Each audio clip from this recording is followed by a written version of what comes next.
Ang pera kahit gaano karami, hindi mo madadala sa langit. Tandaan niyo po yun.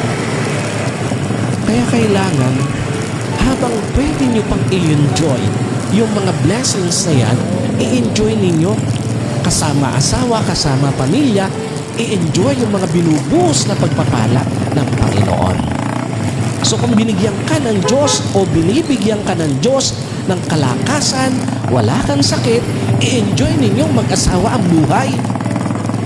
Mag-travel kayo, mamasyal kayo hanggat gusto nyo, hanggat kaya nyo.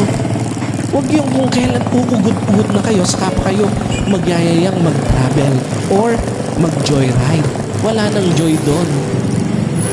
Pagka mahina na kayo at saka nyo pipilitin pa na mamasyal ng mamasyal.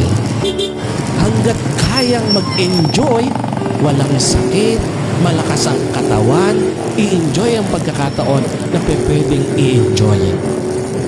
Huwag kung kailan again, hindi na makabangon, saka pa kayo magpipilit na i-enjoy ang buhay. No, hindi nyo na may enjoy ang buhay pag nandoon na kayo sa sitwasyon na yon ng buhay.